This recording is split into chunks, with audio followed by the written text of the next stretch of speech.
on today's dark mode with Loyalty Lynchpins. And Josh Hi! is already here. Hi, Josh. Hey, everybody. Welcome to Dark Mode. Dark Mode is enabled, everybody. And it is Jane, now what is happening? What is going Okay. on? When should we tell them? Should we tell them now? Should I we don't tell them know. later? I don't know. I mean, Alright. okay. Hi, everybody. Guess who has a podcast? We'll give you three guesses. Dark mode, dark mode, and dark Light mode. mode, dark mode, and gray mode. But yes, thank you guys for coming. We are now recording and putting this on podcast live. So even though Josh is the only person in the room today, Hi, at Josh. exactly 11:01, very punctual. Yeah. We're gonna get started, and we're gonna start by telling you what the hell we're gonna talk about today, which is brand loyalty, social proof, and the transformative impact it has on your business. And first of all, you have to know what's going on with us, because you gotta find your center here today, because it's gonna be I like to go on tangents often. Actually, Heather, why don't we start with you today? What is going on in the world? Catching up with Cox and Clark. I really feel like we need a jingle. Catching up with Cox and Clark, or like something ridiculous. I agree. Yeah. Hey everybody, Heather Cox here. I'm so happy that Dark Mode is actually now a podcast on Spotify, Apple Podcasts, Amazon Music. You can also find it on rss.com. And this is actually going to be a YouTube channel as well. So stay tuned for that. But yeah, what is going on with me? I don't even know. June, I have Real Comp coming up. I just had on my other podcast, Into the Black, I just had Claudia Englehart on, and the episode will be dropping this Sunday, May 19th at 8 p.m. EST. She was the previous Miss USA social media director who just stepped down with Miss USA 2023 and Miss Teen USA 2023. There is a lot of controversy going on in the Miss USA and Miss Universe organization. The reason why I say these things is because I am the social media director of Miss Delaware USA and Miss Delaware Teen USA. So this has kind of rocked the pageant world. But I did have Claudia, the social media director. Oh, bless you. Social media director over at Miss USA on the podcast. And we talked about what the heck is happening. We also talked about luxury social media, branding, just social media in general, women in business. But it's going to be a dope episode. So check that out this Sunday, 8 p.m. EST. And this podcast that we're recording right now, live here on LinkedIn Live, will be dropped next Thursday at 10 a.m. EST. Dark Mode will always be dropped an hour prior to our live recording. So super stoked, Jane. It's just super cool. I'm super stoked to be here with you and just to have this as a freaking podcast. But catching up with Clark. What's happening, babe? First of all, can you hear me? Yeah, I can hear you. Can you hear me? I can. So I muted myself when I sneezed, and then you're like, I heard the sneeze. Oh my God. So I'm like, did I mute myself? Did I unmute myself? What's happening? What status am I? Nope, heard anyway, the sneeze. The sneeze heard round the world. I was trying to be courteous. You're totally fine. Pollen. Love that for me. Gosh, it's been a pretty Allergies are what's up with you. Yeah. I've been doing some intense sales coaching, and I call it sales coaching because I think everyone kind of understands like the ick that's generally around like that feeling, like that, those words, selling, like, oh God, I hate salespeople, and so we feel that way about ourselves sometimes too. And so I just need to unlearn all those icks so that I can just show up confident and so people can see how good I am. So that's what I am hoping to achieve from this coaching. But I have a lot of campaigns coming up, a lot of exciting things around brand Swan and me. I can't mention it yet, but hopefully next month I'll be able to say. And the one thing that's on the top of my mind is the power of suggestion. So that's what my coach is trying to instill in me this week, is like, when you start thinking about something top of mind, you start seeing it everywhere. And feel free to raise your hand in the room if you guys know what I'm talking about, right? Like, and that's why we think social media is actually eavesdropping on us. It is Because we're like, 100%. pizza, right? Well, let's, yeah. I don't know if it's actually proven, but how can it not be? That's a whole nother topic that we need to add on to the topic list, I think. Yeah, yes, for sure. I haven't gotten past the introduction. I'm already fired up about it. Yes, always. But yes, so this week I am looking for black cats. So if you want to find something, if you seek it, you shall find. That is what I am instilling in myself this week. Very good. I love it. Love it, love it, love it, love it, love it. And are you excited about, dude, can I tell you, we actually have a spring. I know it's like we shouldn't talk about the weather, but like we live in Delaware and we actually have a spring, which is kind of weird. So I'm still able to utilize all my long sleeve shirts. And so it's been kind of crazy and I'm cold. So it's just. And yeah, it's definitely cold. I'm wearing a Joy Division t-shirt that I cut into a tank top, and I'm kind of missing the sleeves right now. Jane likes to call me and show me her outfits for the day, and I like. I do. I do, but most of the time it looks like I fell out of a closet. And yesterday I wore 5 things that did not match. I wore a floral dress. I wore a blue sweater. I wore a T-Rex Christmas scarf. And a slouchy gray beanie. So yeah, sad that you did not get a picture of that because I would have liked to super see sexy. Yes, yes. So let's see what else we have going on. So we did our catch it up with Cox and Clark, and now we are going into dark mode illuminated. We got tips and tricks to turn on that inner light bulb. And today we're talking about loyalty and social proof and all of that fun stuff that really. You know, I'm all about social proof and actually being able to confirm a person as to who they are. So, and I think that breeds trust and loyalty as well. So I know you have like a ton of stuff to talk about today. But what do you think? What do you think of this brand loyalty? Do you think it's, I don't know, do you think it's waning at all for different brands to have that loyalty? Because let me tell you, there are some big brands out there right now, and I just read something very interesting. A&W, the root beer, right, Jane? Yeah. They have a nice, decent market share.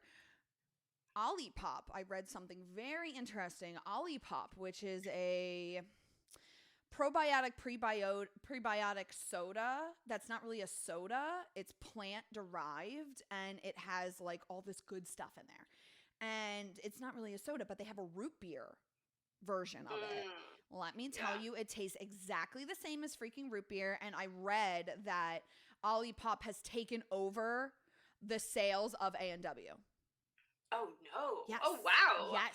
Whoa! So with that type of brand loyalty, I mean, Olipop has a huge community, and that loyalty is elevating it and catapulting it past these very large, already established brands. So what do you think about that? I think everyone is so fucking smart that they're forgetting the part about the journey. Yeah. When it comes to building your brand and it being what you want it to be. So, but let me tell you what a brand is, guys. Yes. So the number one most famous quote about what a brand is probably the one from I think it's Jeff Bezos, but now I'm like, was it really him?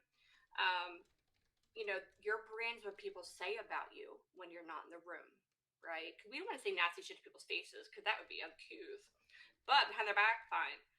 So, we don't want to hurt each other's feelings, but we also feel like our opinion is worthy of being heard, right? That's, again, another topic for another day. but as far as your brand goes, it's so much more. It's not your logo. It's not your colors. It's not your fonts. It's your promise. And it's interesting because I don't really say the word brand promise. I say you just need to show up consistently. But what is a promise if not being true to yourself, true to the person you promised? And you know, it has a bit of a sacredness to it. And so when people say this is a brand promise to you, I think it creates more of a human connection than just if you go to a website and you're saying, okay, well, they donate 5% of stuff to animal shelters, that's cool. But it doesn't feel as personal. And so what we're trying to do is we're trying to level up so fast with our companies, you know, that we're trying to skip this relationship building aspect of it. And so they're doing all the right things, but it's not the right time. And so in order to create a brand that's going to take you from zero to all the way till you're dead, right? Like a lifelong brand, there needs to be certain things that are just unwavering, and consistency is so key. I'm looking at your notes and I'm like, consistency, yes, yes. And ultimately, what you want are brand evangelists, because these people believe in your brand so much because they've lived it, they've worked with it, maybe there's a bit of more intimacy there, maybe they've already worked with you, maybe you went through something together, maybe you went to a networking group and you shared in each other's journeys to, bettering oneself or your sales skills or whatever. So the relationships with people are so important, and you can't skip that step. And so you have to love, you have to make them love you as much as you want them to know you love them. Mm-hmm. And that's the biggest takeaway for that. And these people will tell everyone about you. And they're the only thing that can probably do as much good as harm, because when something bad happens to us, or we are experiencing a brand and maybe we go to like a franchise or restaurant, we get the typical cheeseburger, it doesn't taste anything like we normally expect it to, Mm-hmm. and that's why franchises, by the way, have always done well, because they've literally like formulated everything. The brand book tells you what color to paint the walls. It tells you exactly how much salt to put in that chicken recipe, right? And so because it's exact, yes, there isn't wonder and curiosity or magic, but if you're hungry and you know that person, that restaurant has never let you down, would you risk going to the one that just opened up next door? Mm. And so that consistency and persistence is really powerful, really, really powerful. Um, and we got to do it in our backyards before we can do a national. And I always reference Ben and Jerry's when I think about loyalty Lynchpins, because they kind of started their business by saying, you know what, we're going to create free ice cream cone day. And so they went, and people are buying, people are buying the ice cream. They're out the door, around the block, and that was the first ever. Well, this is like the Tesla versus Edison thing, but I like to hope they're honest in saying they're the first ones to ever do it, at least ever recorded. Right. And now people take that idea and they use it over and over again. So anyway, that's your brand and your brand story. So it's so killer with that. And if you have two choices, and the one on the site is like, okay, let's see, actually, got it. I have a question for you, and this is Ooh. so out of left field, but I want your opinion on this. Why do you think Amazon got rid of the smile Oh. part of it? I mean, to be honest with you, I think maybe they were probably losing money on it, to be honest with you. That's the only thing I can think of. Yeah. Is it affected their bottom line? I think that's the only thing I can think of, because what other reason? There would be no other reason. Is that it was some reason with money? That's the only thing I can think of, to be honest with you. I think so too. Yeah. I mean, like, I know that you have to try. You really have to give it a good college try and invest thousands of dollars in it before it's ever a paid product. Let's get some examples of that. Discord. Mm. Okay, how long did that run for Slack? How long did those run for free before they said, wow, we really have something here? And early access shit, right? The early access. So what happens is you get these people and you bring them into your brand and what you're doing, your mission, and now they're involved and they're personally invested and they care what you're doing. But it can't be a selfish reason. You got to be doing something. You at least have to have a vision for the world in order for people to share in that vision. So if it's personal and selfish, no one else can really share in that with you. But if it's more than yourself, you're bringing in as many people as you want to work with. So that is what I think really builds brand evangelists. Mm. And we're always told, don't talk about yourself, talk about everyone else, right? And I think the number was 70% others and 30% yourself. But the data shows that's not true. People want to know about you. People want to know what you're like and who your clients are. And when you start off a really powerful piece. Maybe it's just a simple LinkedIn post, and you start it with something like, "I'm really struggling today." And now you're dialed in because you're like, wow, what's going on with you? You know, and brand stories should be like that. They should be engaging, and it has to be more than just a reason to make money, you know. And if you don't bring in people, then you're just not going to make the biggest impact that you could otherwise. So that is what I think, Heather. Did I miss Yeah. anything? And I heard everything you said, and I love that, it is more than just your brand colors and your logo and what things look like. But when, like, Yeah. as myself, because you're a web designer, if you don't have that strong branding in place, nobody is gonna trust you. And I think that's like the visual part, and I think that's maybe what a lot of people miss. It's not one or the other. It's like a three-pronged approach, in my opinion. One, it's the brand, the colors, the vibe, making sure that the brand, the colors, the vibe match across all platforms, right? Website, newsletter, your Discord, like if you can. I don't know. Are you able to edit Discord like that? Like brand it to you? I don't know. Maybe Actually, yes. well, there So you you go. can go into Discord and basically CSS the shit out of it and make all this custom server and all this functionality. It's absolutely freaking wild. Dude, see, that's what I'm saying. Like, you have to make sure Wild. that everything is consistent across the board.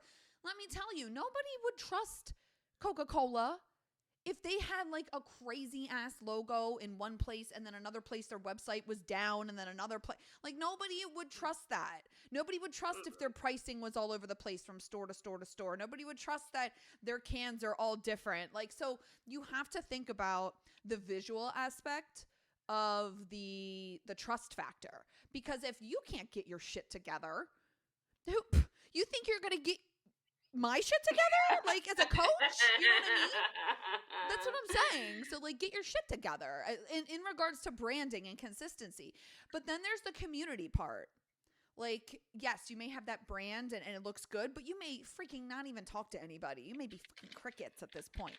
So you got to think about that part. You got to make sure that you're building that community. You're talking to people. You're posting content. You're engaging. You're asking questions, polls. I mean, you just even posting just for yourself, because people like that window into the person, and that creates that community, that like, know, and trust factor. Yeah. But then there's also, in my opinion, the way to create that brand trust and loyalty is transparency and the customer service aspect. Because you may be building a community, you may be saying all the right things to your community, and you may have a brand on point.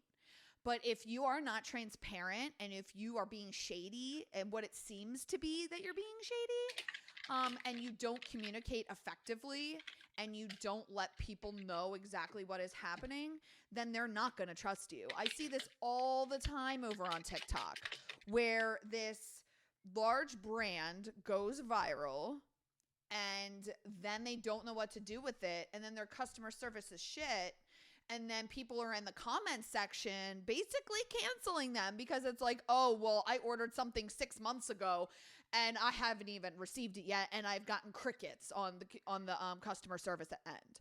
That will kill your brand. It does not matter. So that's why I'm like always literally a text away. I am literally I will email you back within less than an hour if necessary. If I'm out of office 24 hours, but still, it's that customer service. It's that like, know, and like you trust that I am going to do what I say. And my brand is basically signaling, and my colors and my website and everything is signaling that I am to be trusted. So I think it's just a three-prong approach. And some people think, yes, like, oh, I just have this one aspect and I don't need it. But I think you need all three to have to have it to be successful. So, consistent branding, engaging with your audience, talked about that. Sharing valuable content, I mean, yes, but to a point, because then you could just be giving all, like, the baby away with the bathwater, essentially. Don't want to do that. Building a community. But then there's some other, like, I don't know, tactics, tips, tricks, ways to leverage things and make your brand more likable and people trust you, is leveraging polarizing opinions. You may have an opinion that may not be like others, but that is going to help you even niche down even more into your core audience, which is going to create those like super fans, right? Exclusivity through limited access. We all love a good FOMO. But then also like people are so loyal to brands that do those exclusive drops like on a weekly basis. Like they are so they just wait on their computers like for, and then it's like 12 p.m. boom, drop, they get it, they buy it. It doesn't even matter what it is, and it sells out in a day. iPhone, anybody? Right. Windows 95.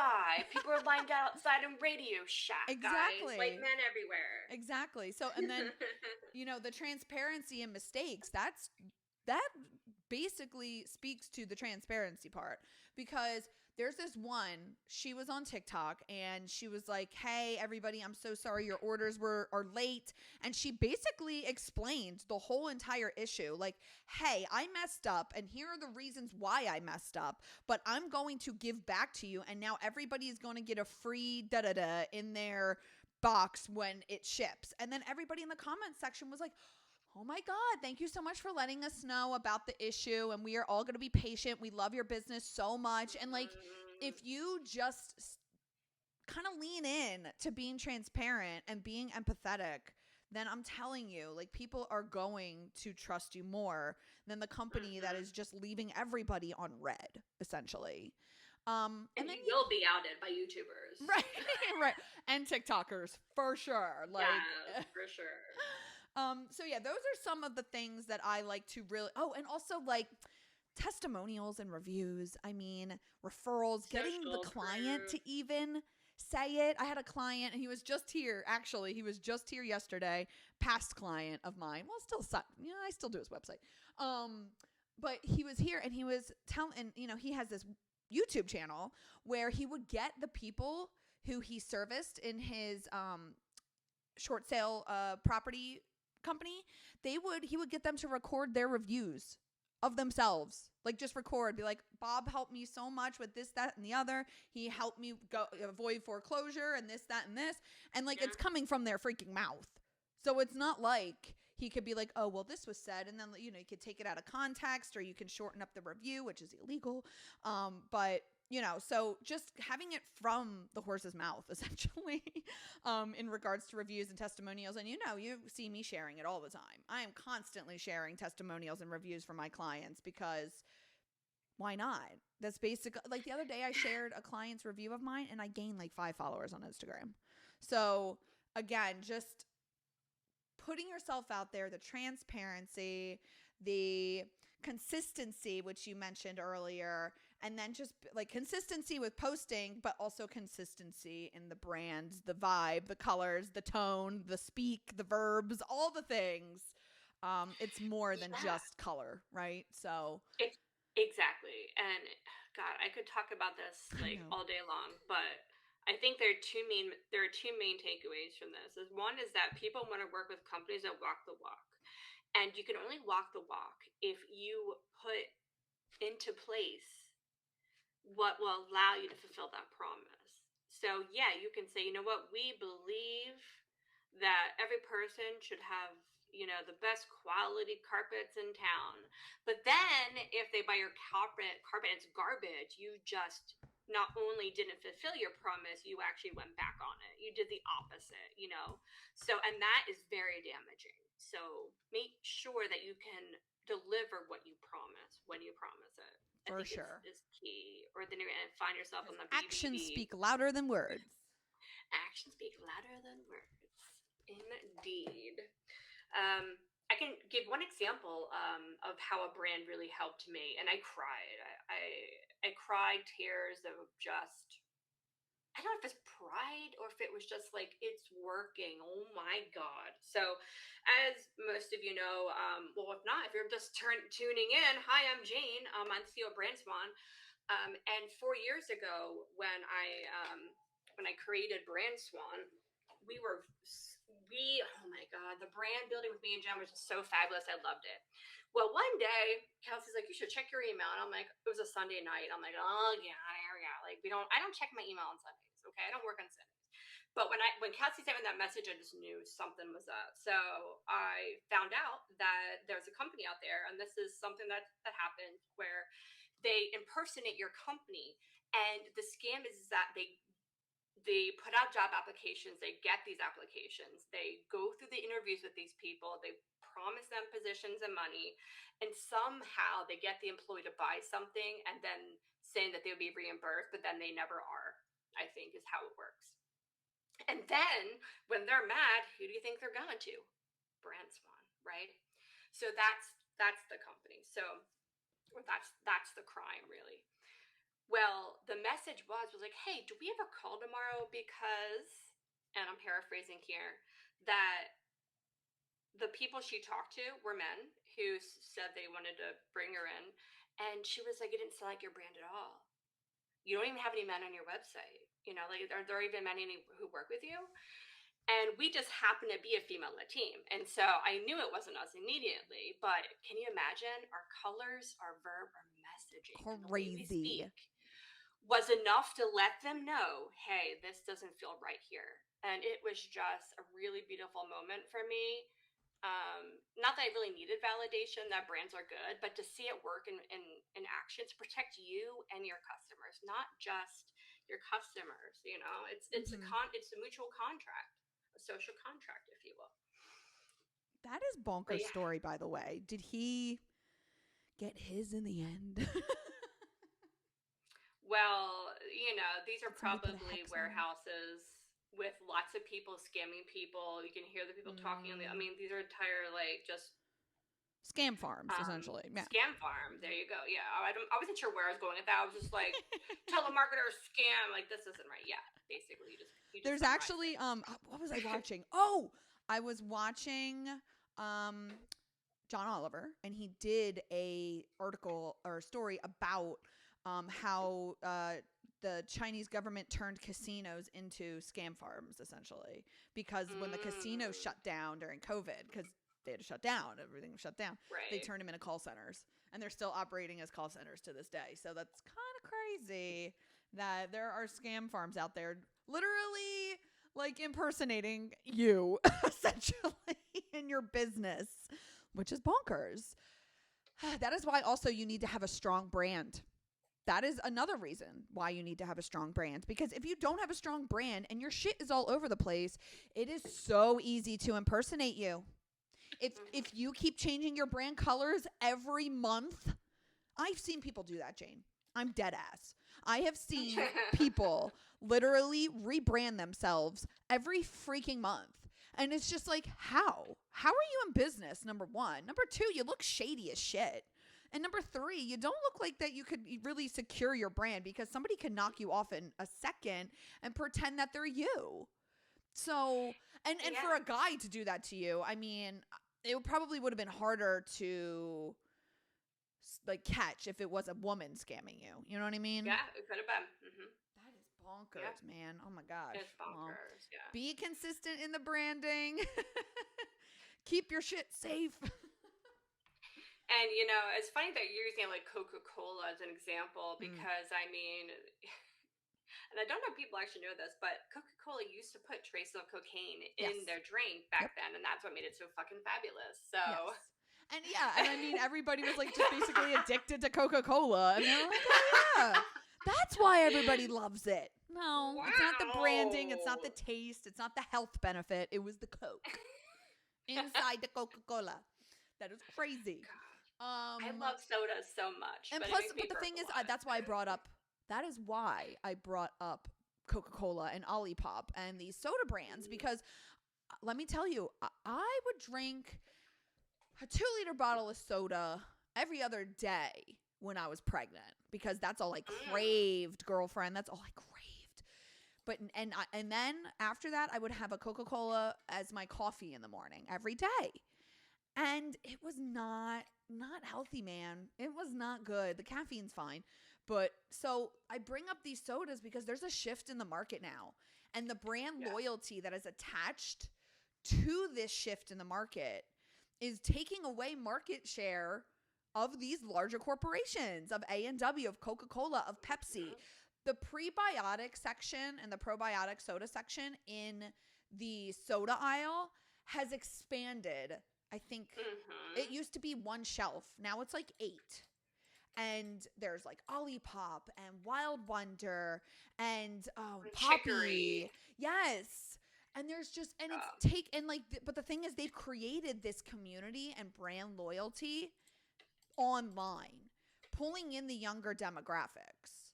And that's not what Coca-Cola and Pepsi and A&W and these soda companies have done.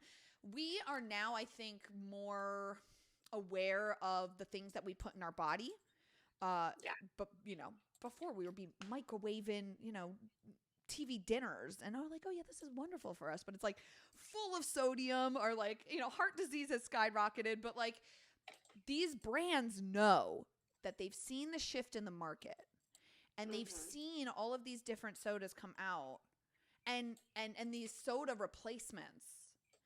And we even within the Olipop website, it states, and there was a press release, it stated that Pepsi and Coca-Cola have already knocked on their door, and they have declined. They do not want to be bought. And I love that for them. And that is creating even more brand loyalty and trust for me as a customer who is literally using that as a soda substitute now. I no longer drink Coca-Cola, Pepsi, corn syrup, any of it.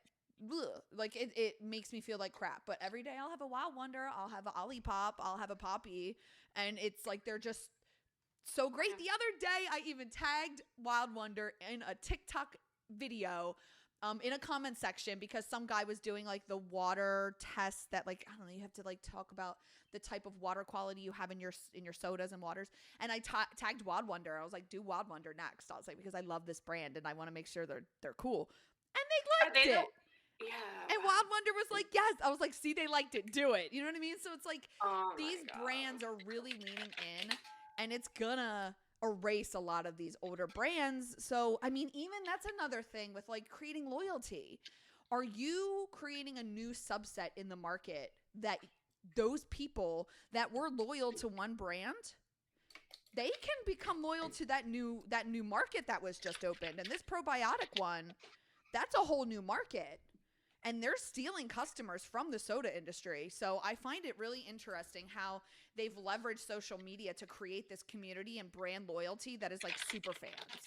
And I freaking love it. Yes. Well, yes.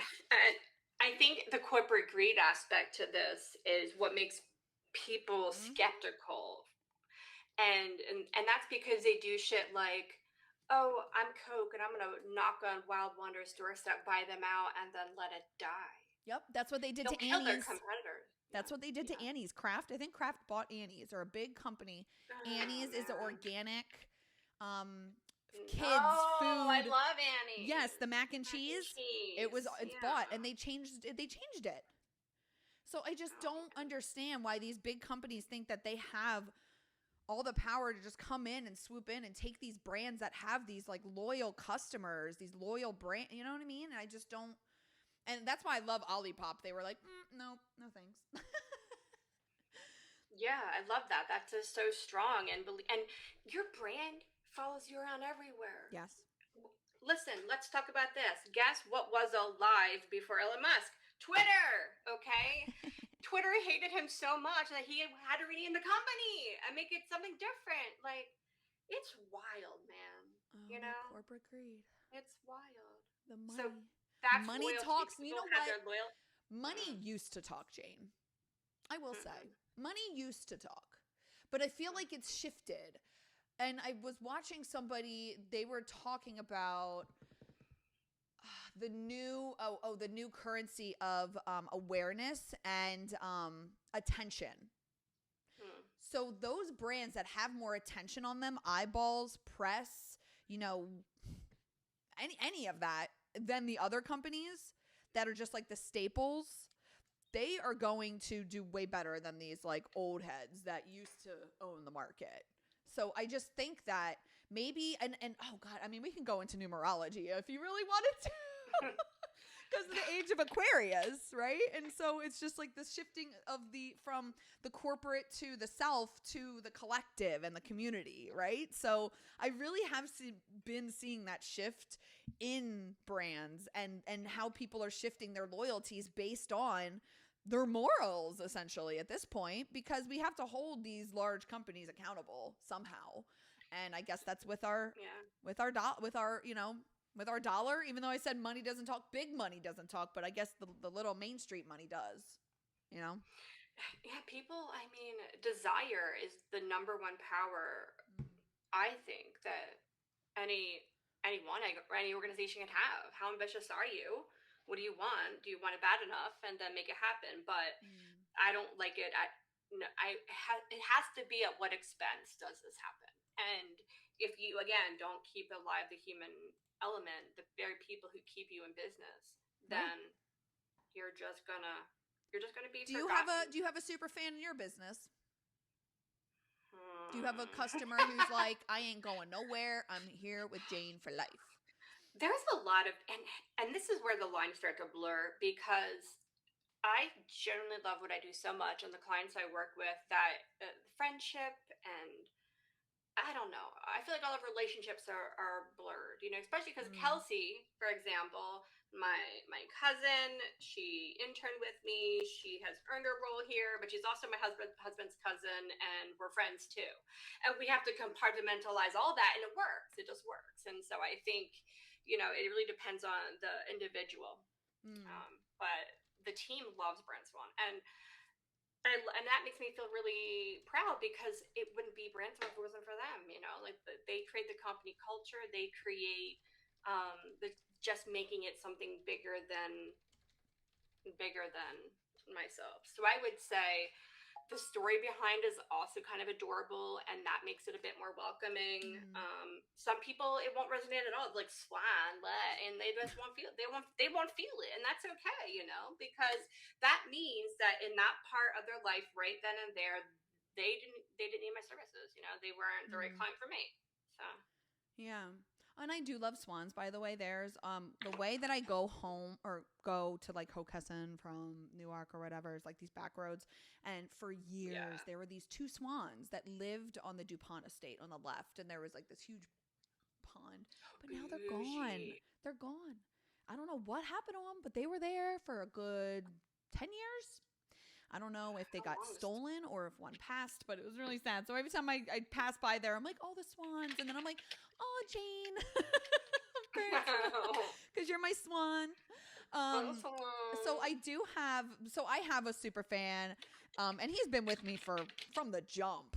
I mean, from the start. Over at Letty's Kitchen, shout out to Tom Alexander. You're getting a bunch of shout outs on my podcasts.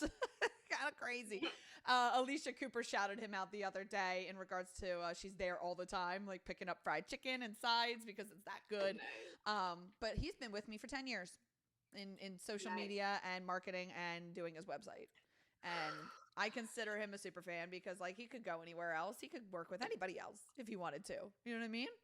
And then he also lets me do whatever the F I want. So like I'm the one who created the fried chicken eating contest at Letty's Kitchen.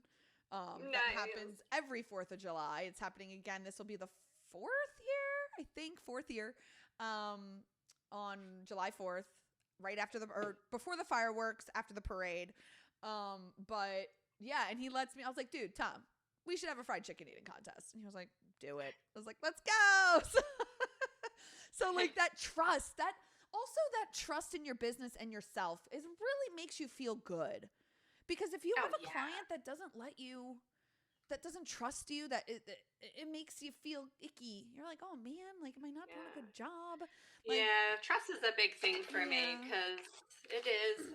It's easy for me to trust, even though I've been, burned in the past. I'm sure Yeah. everyone has to a certain extent. Well, so somebody, Jane, just told me about something that happened to them A where little bird. yes, and I will tell you about who it is offline. But this individual told me that they collabed with somebody, and then because they collabed with them and they were putting an event together with them, but then the individual was the one taking the funds and Yeah. booking the event, but then he like went radio silence, and took all the Oh, money. man. And Oh, yeah. that's awesome. Yeah. So I was like, so, even collaborating with people, you need to know them on some type of level. Because Jane, when I was thinking about doing dark mode here on LinkedIn, and now it's our podcast on Spotify, Apple Podcasts, and Amazon Music, I only thought of you because you were the only person in this industry I really think I trust 100%, to be honest with you. Oh my God. Thank Seriously. you. Seriously. Because I only heard I've 100%. It's true. It's true. Because I've seen how you move. I've seen your branding. I've seen you be consistent. I've seen I've seen the way that you just conduct yourself. And I've seen that I've also never heard of anybody getting screwed over by you ever. And so that's why I was like, who would I want to work with? And who would I want to literally collab with on a long-term basis? And you were the person in my brain. Because I love you. Sorry, love fest here on Dark Mode. So yes, you have to be choosy, and you have to make sure that the people you collaborate with, that their brand is trustworthy, that you can see the loyalty in it. Because if you don't, I mean, what I that's what really blows my mind, is that people think that they can just get online, post a couple, and then they're like, oh, you should trust me. Oh yeah, let's work together. Bro, I don't even know who you are. This is why I always say, and here's a big tip for everybody. If you want to start researching in regards to loyalty and finding out if a brand is trustworthy, and if you really want to work with them or buy their product or use their service, look them up, look up the owner's name and the state that they reside in and or operate in. And then go past the first page of Google. Okay? Because Jane,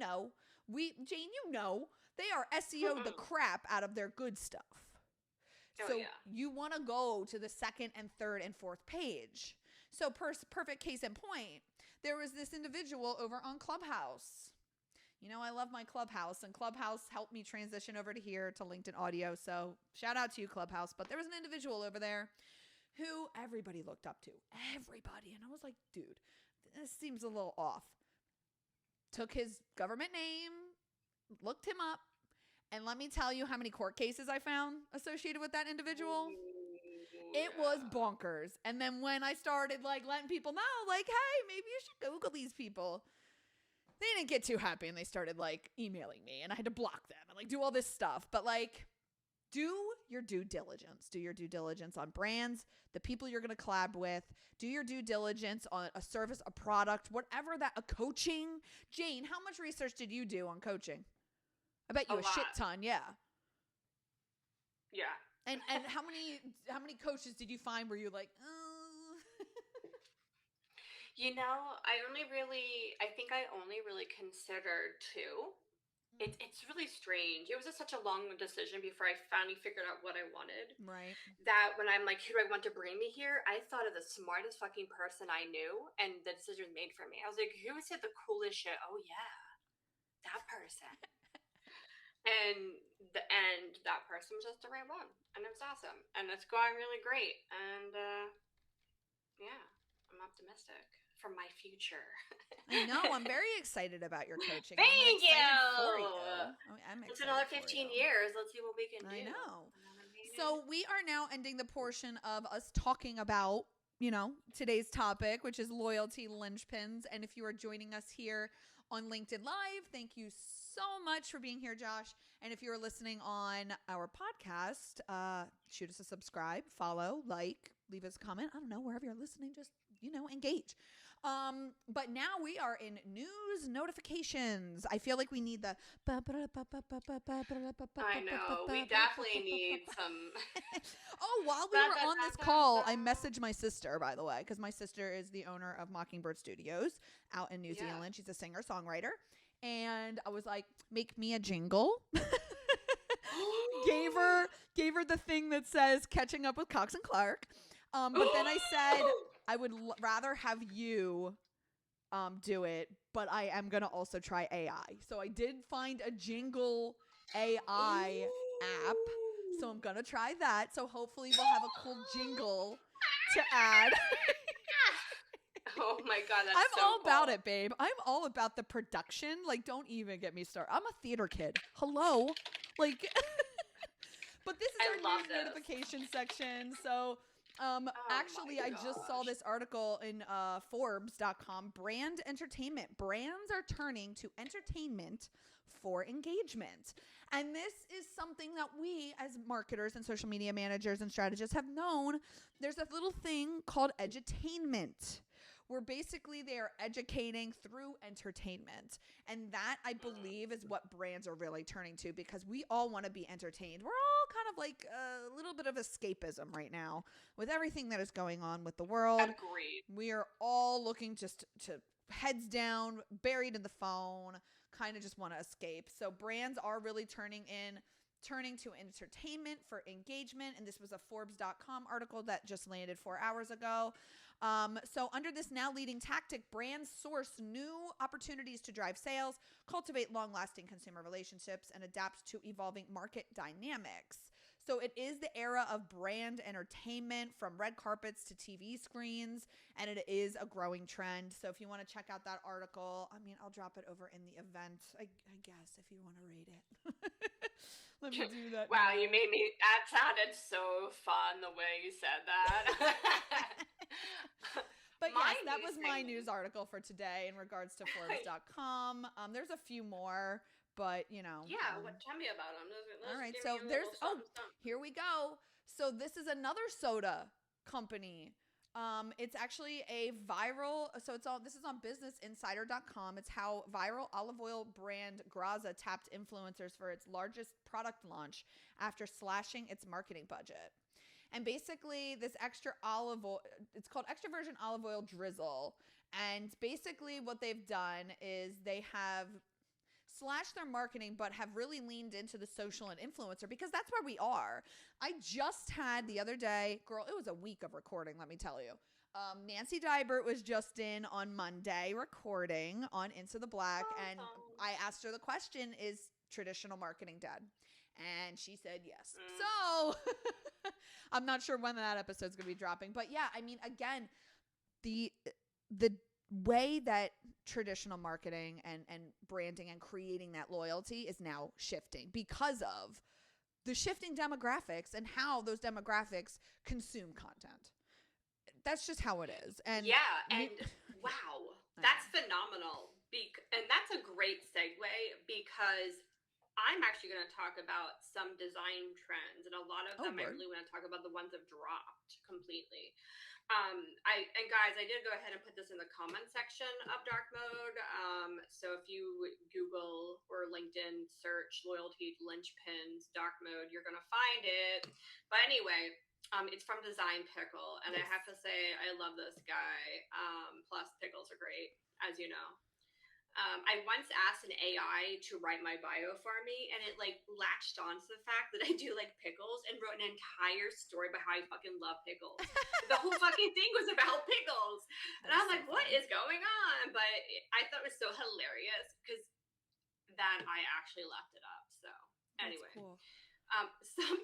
Okay, so the most requested design types are digital ads and graphics, Instagram, Facebook posts, multi-channel social campaigns, flyers, LinkedIn posts, which I think is going to be like number 3 coming up really soon. Motion graphics templates, blog graphics, presentation design, logos, and basic photo edits. Where do GIFs fall on that? Would that be motion graphics? GIFs I feel like might be promo items, like more marketing, like tangible things. Let me see. I don't have GIFs. Oh, GIFF. Yeah. GIF. I'm sorry, I thought you meant like present. Not GIF. And I'm like, I mean, GIFs are a great strategy, Heather, actually. They are. They are. Video. To say about videos, I know what you mean. That's motion graphics must be it. Yeah. That's digital cool. ads. See, a graphic can be an ad to me. Or video. Right, and a graphic could be so many different things. So yeah. So okay, so that's why I'm getting so many requests to do so many graphics all the time. Maybe. And the Make it top stop. 5 of the motion graphic assets is, let me see, get the templates. We have the product animations. We have animated explainer videos and advanced titling. Titling? I don't know what the hell that even means. Whatever that may be. And yeah, and UI UX animation. So Josh, you up in the house, UX design, Yes. what? Actually, if Josh, we are actually at our 10-minute mark until dark mode is over. Josh, if you want to join on the podcast, raise your hand, come on up. If you want to be recorded and on our Spotify, let us know. Yeah, if not, it'll be just like hang out old down there. times. Oh, there he goes. Jane, Yeah, bring him on Josh up. is. See, I know you know a little bit about me and Josh's history, but the first time I was ever on a podcast was his podcast. Stop. Well, And so that was like, oh yeah, I gotta drag him up. Sorry. yes, you do, because you're what the I'm host with the doing. most today. Allowed to speak. Poor Josh. Let him speak. Let him speak. Hi, Josh. Josh, did you make it? I gotta figure out how to unmute first. Hey, Josh. Welcome That'd to be Dark Mode. beneficial. Introduce yourself for the audience. I am Josh. Love it. And your UX designer who works at? Yeah, no, it's just Josh. I'm Okay, trying to just rebrand Josh. myself, kind of a Prince situation. Just Josh. Yeah, just Josh. I want to be the artist formerly known as Joshua. Perfect. I Love it. Okay, If you are let's looking do for it. Josh, just look for him on LinkedIn under Just Josh. So, any questions, comments? What's going on? Yeah, no, so, you guys were talking about different strategies and stuff and GIFs and motion graphics. So GIFs are technically considered motion graphics at this point. Thank you. Thank you. Duly noted. I mean, I like to say, don't overcomplicate it, right? If it moves and it's a visual and it doesn't have audio to it, it's a motion graphic. There you go. Now, would you consider a muted video a motion graphic? Or would you consider it a video? No. I would consider a video that's shot on camera to be a video. Now, would you consider a moving video with overlaid GIFs on it? What would you consider that? That would be a combination of stuff. And now you're Mixed talking about media. now you're talking about like a newscast, right? Mixed motion media. Which I recently had to do. Oh, nice. So it's Whoa. live video production and then like lower third graphics. Oh, very cool. That's fun. I love that. So like the lower third graphics would be considered motion graphics. Gotcha. Oh, Do you want to know the fastest dying content? Oh, yes. Fastest dying content type. Please. X, formerly Twitter, down 37%. Bye. Twitch, down 57%. Oh, and is that because of the changes over there? Well, no, this is as of I think this is really recent, but I don't know if it's that recent. That recent. Yeah. We are on the cutting edge. Yeah, this is like last year's review, right? So, Yeah. but the report is made this year, so it's kind of hard to say. Mugs, I can't believe this, are down 22%. Mugs, coffee mugs. How I dare think they like say the that to me. printed fast fashion, like just that kind of stuff, I think is people are over it because of the changing aspect of it ending up at a landfill at some point. So I think people are becoming more like eco-aware at this point. Like and promo it's making a products in major general. shift. But I mean, in the same vein, you have to think about it. It's not just I mean, you can print your brand, you can put your logo on a mug, but you think of content, right? Content is your brand as well. And then you look at brands recently. I was looking at Dropout TV, they were formerly College Humor, right? And one of the things they've started doing is merchandising. So merchandising is different than putting just your logo on a coffee cup. Like they have sayings from some of their TV series and stuff like that, and that's how they're supplementing a lot of their sales. Is they're using catchphrases on mugs and T-shirts and things like that. Makes sense, yeah. I guess if it's very specific and like has a goal. Yeah, I mean that's probably our number one seller, but again, it's not just a mug for the sake of a mug. I had a merchandise store And it had some really cool stuff on it where it would like spell a word out in like binary or like different, like, I don't know, just like HTML or even IP address type stuff. But yeah, like it's hard to sell that type of stuff because you have to promote all that stuff all the time in order to be front of mind. Oh, so. yeah. And yeah, totally agree with you on that. Yeah. I know we're like getting randomly off topic, but whatever. No, it's okay. I'm bringing us back. I'm doing it. Simple icons down 19%. I think it's because there's just so much templates already made. There's nothing else to fucking make. And Canva. Okay, we already have enough. Canva, well, that one's definitely not. That's not coming down. No, but like it's so there's so many templates of like icons and stuff like that and logos in there that. Yeah. I mean, with icons, it's not so much customized icons anymore. You have to sell entire packs and families. Yeah, exactly. And when it comes to icons, when it's also coming to icons, you're combating things out there like Icons 8 or Font Awesome. A lot of icons now, we're looking in product, we're looking for the easiest lift with the most use, and not something where we have to make a bespoke set of icons. Yeah. I use ChatGPT to make my icons now. Oh my god, I will pretend I didn't hear that. Listen here, man. How has AI changed the game? But you know what? That's a whole nother topic. When is that, by the way? When do we have that slated, ma'am? Well, I'm wondering when we're going to talk about merch and if you should do it or not. That's another topic. Let's see. So we're talking AI and ChatGPT on June 27th. Okay, I will not be here. Okay. Oh no, where are you going? Just Josh. Life outside of this. I'll be out in California. Oh, very nice. Oh, okay, cool. Okay, well, enjoy the coast. Yeah, well, it's for a conference, so. Oh, okay, very good. Jane, this is so great. Yeah, awesome. Thanks for coming again, Yes. Josh. And Yes, you Josh, look at dark mode. Yes, dark mode On all this disabled. Are we disabling? We're disabling. All right, bye.